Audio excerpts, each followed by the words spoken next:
So welcome back to session 4, and the theme for this week is Fireworks. Fireworks. Yes, we're talking about sex. And so if you have little ones, you're going to want to make sure they're not in earshot for this session. So,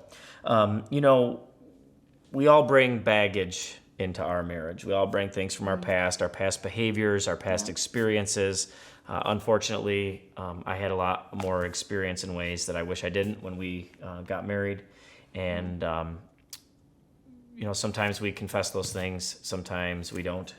Right. And that can lead to other issues. But the thing that's important is that where we get our ideals for sex in the marriage bed and where it all comes from. Because unfortunately, because of society, it's everywhere. Yeah. It's advertising for clothing. It's on TV. It's in the grocery store checkout line. It is. And some of us think that's what sex is all about. And some of us get our ideas about sex from the Hallmark Channel. Which we like the Hallmark we Channel. do like the Hallmark Channel. So I'm just saying it's just another source of where you can get your ideals about what sex is really like. I like to see what the Bible has to say about it, and I know you do too, but it goes right back to Genesis. It says in Genesis chapter 2, verse 24, "Therefore a man shall leave his father and his mother, and shall become united and cleave to his wife, and they shall become one flesh." One flesh. And what better example of that is there than sex, really? That's what it's all about. And the two becoming one. So, and I love that that's in the Bible. I love that it starts with this. This is right at the beginning of the Bible. It's the second chapter. Right. And then in the New Testament, we see in Hebrews 13:4, it talks about keeping the marriage bed pure and honored by all. So what we've done is we've come up with some rules that we have found to be important, both scripturally and practically. And so we're going to share that list with you. And the first rule is... Don't be selfish. Don't be selfish. There are two people involved. That's right. And speak up for one another. Yeah. The reality is you both aren't always going to like the exact same thing. And there needs to be respect. Yep. Just because one part of the couple wants to do something, the other one might not too, and there should be no guilt or shame or anything ever felt in the marriage bed. No, it's all about enjoying each other Right. and helping helping each other enjoy the experience. So and so that's the first rule, is don't be selfish. The second one may seem a little strange at first, but we'll explain. So okay, there's just two of you in the marriage bed. That's there it. should only be two, and I know that seems strange that we're saying that, but that means no actual other person in the bed, even if you both think that's you're okay with that. That's never okay. No. And no digital people are in the bedroom, the bed, or anything with you either. And that I'm also going to go as far as that goes for romance novels for women as well. So yeah, and obviously, and you may not bring that. But the romance novel expectation and all of that. But you may not bring the book to bed with you, but that means that there shouldn't be any of that in your life. Right. Because that creates or impossible expectations. So that's why the digital needs to be out. So whether it's in bed, whether you're making it a part of your sexual experience at the time or doing it at other times, there's one standard in your life, and that's your spouse. Right. And that's it. It's just the two of you, and that's it. And God's a part of it, because He said He created us to be one. So, I want to take just a moment to talk about the statistics of that, because the digital piece is huge, and it's for men and women. Right. I mean, and it's becoming more and more of a problem for women. It is, and pornography use is on the rise. I read something the other day that it's like a $13 billion a year industry, and who knows, it could be way more than that. And people of faith, people of Christian faith, aren't immune to it, especially men. It's the statistics are shocking. A recent survey that was conducted by the Barna Group said that, and this is among Christian men, that over 2/3 of U.S. men view pornography at least monthly. So that's way more than half. So here are some. I want to give some statistics that are broken down by age, and this is Christian men. 8 in 10 between the ages of 18 and 30 view pornography monthly. 2/3 of men between the ages of 31 and 49 view pornography monthly. 1/2 of men between the ages of 50 and 68 view pornography monthly. Christian men are watching pornography in their workplace at the same rate as the national average. 1/3 of men between the ages of 18 and 30 either think that they are addicted or are unsure if they are addicted to pornography. And combined, 18% of all men either think that they are addicted or are unsure if they are addicted to pornography, and that equals 21 million men. Now, 28% of women between the ages of 18 and 30 view it a few times per year, and 18% of self-identifying Christian women view pornography, and actually that rate is higher than the rate of those who do not identify as Christians. So, and the average exposure, and this is the one that makes me so sad, is that the average first exposure to pornography is at age 11. Right, because that's when a lot of kids get their cell phones. Yeah, and so it's no wonder that we have made it part of our mind, part of our lives, and because it's everywhere, and God makes it clear it's just to be us.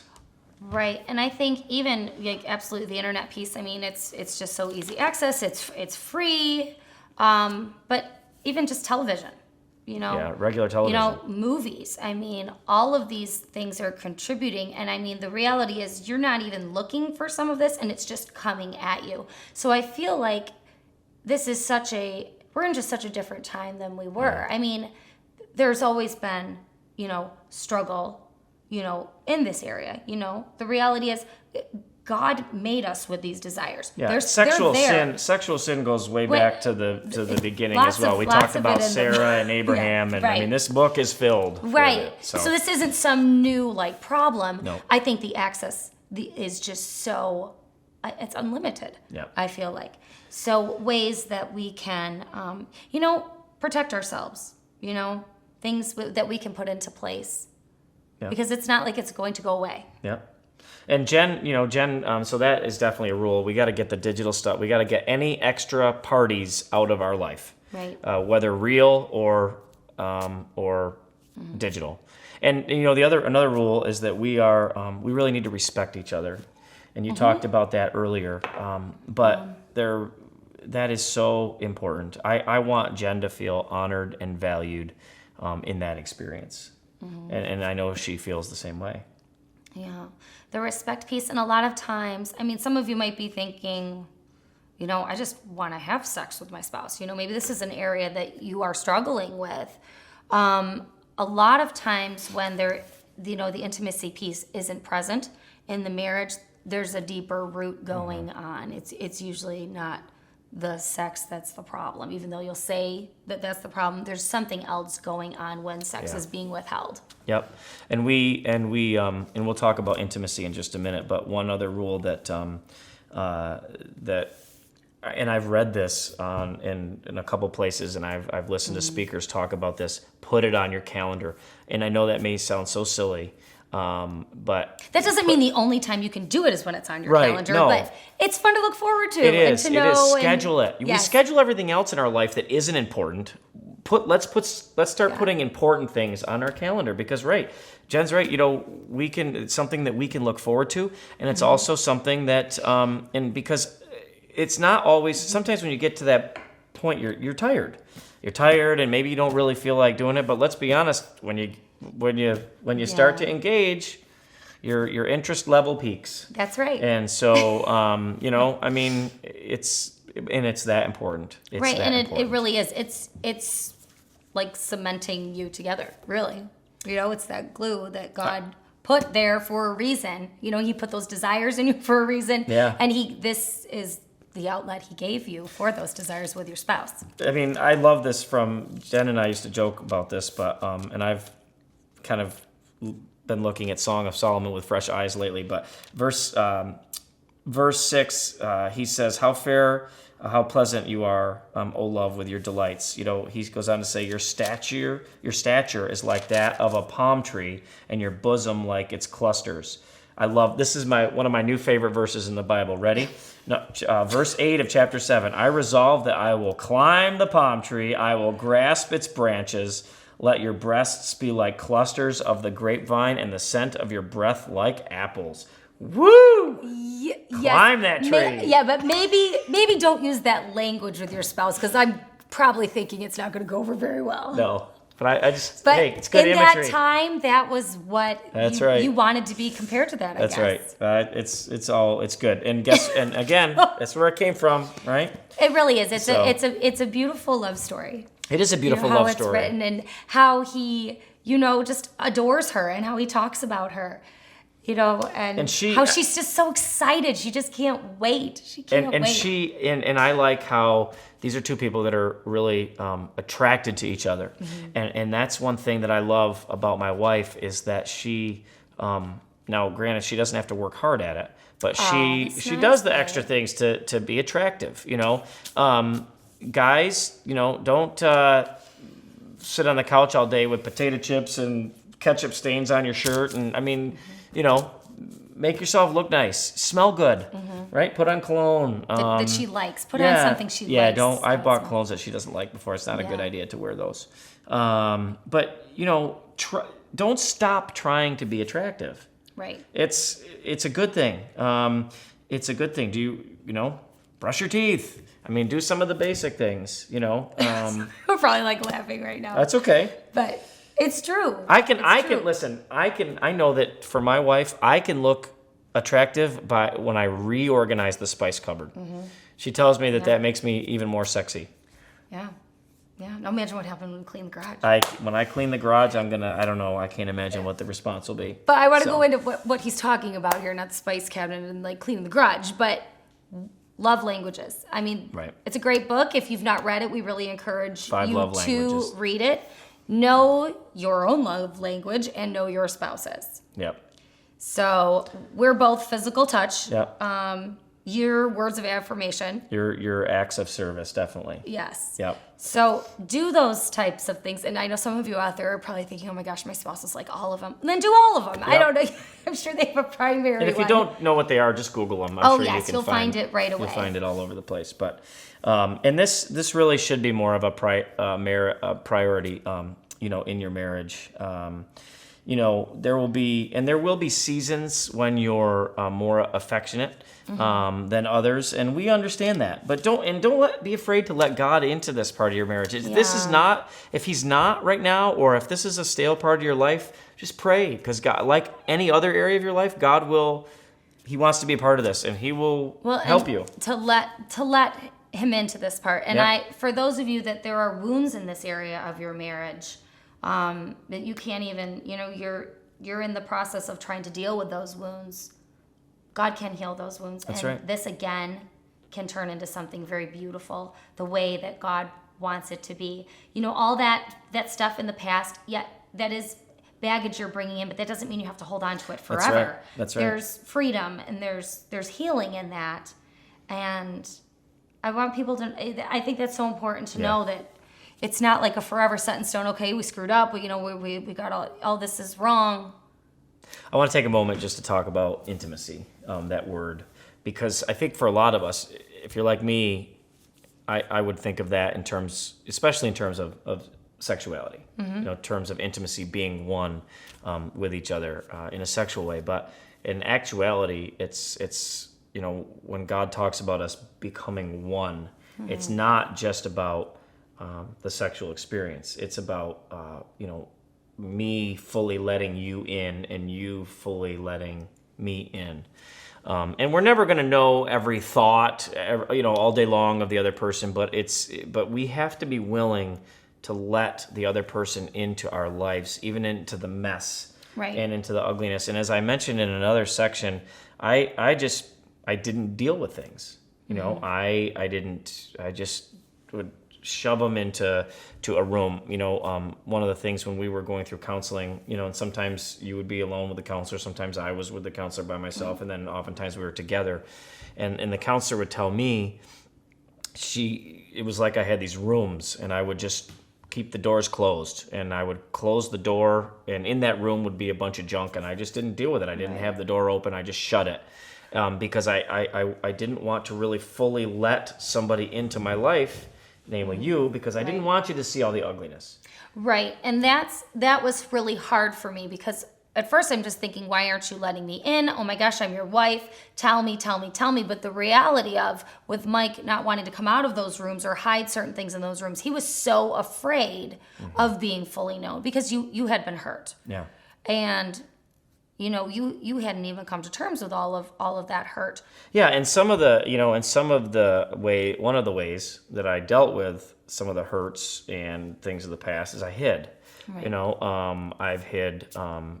You know, that was one of the things I've had. If you don't know, I've had a struggle with alcohol in my past. That was one of the ways that I hid. I've struggled with lust. You know, that's another way that I've hidden in the past, and that's why. When I got all that stuff out on the table, and I finally let her in, even though it hurt her, and even though there was a lot of damage, and the wake of damage was real and it was big, but it allowed for healing, real healing, and real intimacy. And so I tell guys all the time, and I counsel guys one-on-one, and in groups, and I've said this in public, I believe that accountability software on computers is huge. Accountability on softwares. If you don't know, I'll list one of the softwares in the downloadable discussion questions along with this session, so that you can go and visit that website and see what it's like. But what it does is you pick a person in your life, and it helps hold you accountable to where you go on the internet. Everything that I do on my phone, every website that I visit, it's monitored by two very, very trusted friends of mine, and I don't have any problems with them seeing where I go, because it's all good. And so, but that's one way to help somebody that has a problem with where they go on the internet, and so that's huge.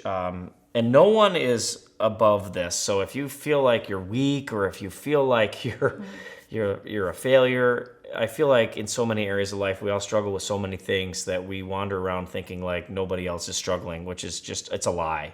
And so if you want to increase your intimacy in your marriage, share or give each other passwords.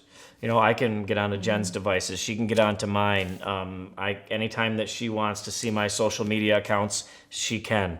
And so that's one way of building trust. And I also, if this is an area that has been, you know, if this is one of the wounds in your marriage, in your relationship, the spouse should not be the accountability partner for the other spouse. It doesn't work that way. And that's not fair to your spouse. They shouldn't be holding you accountable in that area. And the spouse, you shouldn't want to. No. That shouldn't be something that you want to be doing. Yeah, so it's important. So for instance, it's important that Jen trusts the guys in my life, and she does. And you know, she knows, and they know that if I mess up, you know, they have already been given permission to tell her. So I notice some of you, this probably sounds so incredibly weird. Like, why would you ever let somebody into that part of your marriage? Right. And if it's a problem, then it's what's more important? You finding wholeness and healing, or just covering up? You know, this is, I think, one of the areas, like a lot of times in the marriage, this is one of those areas that Satan loves to get in. The battle, I mean, the battle is on. And it's one of the easiest ways for him to get in. Right. The battle is on, and we are supposed to help one another, you know, and this isn't one of those areas that like you're talking about with everybody. No. You know, you don't let everybody into this part of your marriage. Yeah, no, and that being fully known and fully loved, which is one of the definitions of intimacy, that's for your spouse.